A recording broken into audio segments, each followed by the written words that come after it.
यमराज की दिशा जो कविता है इसके एमसीक्यू प्रश्न उत्तर करते हैं, क्योंकि इस बार आपके एग्जाम में एमसीक्यू भी आएंगे। तो देख लीजिए, आपको मैं लिखकर ज्यादा टाइम वेस्ट नहीं करूंगी, आप सिर्फ सुनना कि मैं कौन से क्वेश्चंस बोल रही हूं और उनके क्या आंसर्स हैं। तो देखो, पहला प्रश्न जो बनता है, कवि की माँ दक्षिण दिशा की ओर पैर करके सोने से क्यों मना करती थी? भगवान के रुष्ट होने के डर से, यमराज के रुष्ट होने के डर से, बीमारी के डर से, या वह उसको अशुभ मानती थी? तो देखो, इसका जो सही आंसर आएगा यमराज के रुष्ट होने के डर से, यानी यमराज हमसे क्रोधित ना हो जाए, इसलिए वो दक्षिण दिशा की ओर पैर करके सोने के लिए कवि को मना करती थी। नेक्स्ट प्रश्न है आपका, कवि ने अपनी मां से क्या प्रश्न किया? यमराज का घर कहाँ है? पृथ्वी क्यों घूमती है? सी ऑप्शन, आकाश में कितने तारे हैं? या फिर डी, मेरी शादी कब होगी? तो इसका सही जवाब आएगा आपका पहला आंसर, यमराज का घर कहाँ है। फर्स्ट ऑप्शन आ जाएगा आपका ए, यमराज का घर कहाँ है। नेक्स्ट है आपका, कवि की माँ के दक्षिण दिशा की ओर पैर करके सोने से मना करने का सबसे बड़ा लाभ क्या हुआ? यानी कवि की माँ जो कवि को मना करती थी कि दक्षिण दिशा की ओर पैर करके नहीं सोना चाहिए, इसका कवि को क्या फायदा हुआ? वह मृत्यु को समझ गया, उसको उत्तर दिशा का ज्ञान हो गया, उसको दक्षिण दिशा का ज्ञान हो गया, या वह ज्ञानवान बन गया? तो इसका सही आंसर है सी ऑप्शन, उसको दक्षिण दिशा का ज्ञान हो गया। नेक्स्ट है क्वेश्चन आपका, कवि के अनुसार हर दिशा में कौन है? धन, ज्ञान, राक्षस या यमराज? तो इसका आंसर आएगा यमराज। नेक्स्ट है आपका, कवि की माँ किस दिशा को मृत्यु की दिशा मानती थी? उत्तर दिशा को, पश्चिम दिशा को, दक्षिण दिशा को, या पूर्व दिशा को? तो इसका सही जवाब है दक्षिण दिशा को। यमराज कैसी आंखों सहित सब जगह विराज रहे हैं?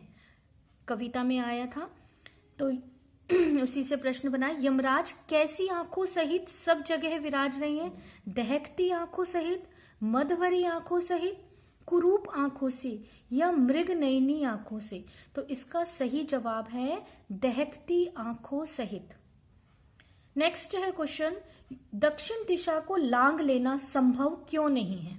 यानी दक्षिण दिशा को हम क्यों नहीं पार कर पाते? तो ऑप्शन है आपके, दक्षिण दिशा दुर्गम है, दक्षिण दिशा में समुद्र है, पृथ्वी गोल है अतः कोई अंतिम किनारा नहीं है, या दक्षिण दिशा में यमराज का घर है?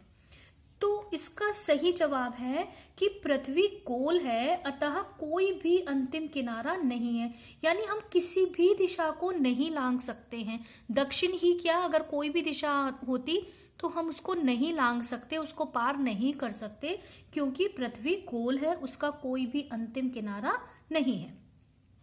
चंद्रकांत देवताले जो इसके कवि हैं, उनका जन्म कब हुआ? 1996 में, 1938 में, 1940 में, या 1912 में?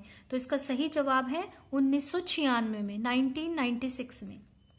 निम्नलिखित में से कौन सी रचना चंद्रकांत देवताले की नहीं है? नहीं है, ध्यान रखना, प्रश्न को ध्यान से पढ़ना आप, कि प्रश्न पूछ रहा है कि कौन सी रचना नहीं है। तो पहला है हड्डियों में छिपा ज्वर, दूसरा ऑप्शन है दीवारों पर खून से, तीसरा है लकड़बग्गा हंस रहा है, और चौथा है झाड़ी पर टंगी आत्मा। तो इसमें से जो चंद्रकांत देवताले की नहीं है वो है झाड़ी पर टंगी आत्मा। नेक्स्ट प्रश्न है आपका इसका, चंद्रकांत देवताले को निम्नलिखित में से कौन सा पुरस्कार मिला है? ज्ञानपीठ पुरस्कार, माखनलाल चतुर्वेदी पुरस्कार, पद्म भूषण, या साहित्य अकादमी पुरस्कार? तो इसका सही जवाब है माखनलाल चतुर्वेदी पुरस्कार। कवि की माँ क्या जताने की कोशिश करती है? कवि की माँ क्या जताने की कोशिश करती है? पहला ऑप्शन है, वह ईश्वर को अच्छी प्रकार जानती है, वह अपने पुत्र से बहुत प्यार करती है। थर्ड ऑप्शन है इसका, वह ईश्वर से कभी नहीं मिली है और वह बहुत बड़ी विदुषी है। तो इसका सही जवाब है कि वह ईश्वर को अच्छी प्रकार जानती है। नेक्स्ट है, माँ के कार्यों से कैसा आभास होता है, यानी कवि की जो माँ है वो जो काम करती है उनके कार्यों से कैसा आभास होता है। जैसे उनके कार्य बहुत सोच समझ कर किए गए हैं, जैसे वह सभी कार्य भगवान की मर्जी से करती है, जैसे वह बहुत अनजान है, या जैसे उससे होशियार कोई नहीं है। तो इसका सही जवाब है कि जैसे वह सभी काम भगवान की मर्जी से करती है। फिर देखो आगे इसका प्रश्न बनता है, कवि की माँ ने एक बार कवि से क्या कहा? ईश्वर का भजन करो, मेहनत से पढ़ो, दक्षिण दिशा में यमराज का घर है, या किसी से मत डरो। तो कवि की माँ ने कवि से कहा कि दक्षिण दिशा में यमराज का घर है। नेक्स्ट है, चंद्रकांत देवताले ने पीएचडी किस विश्वविद्यालय से की है?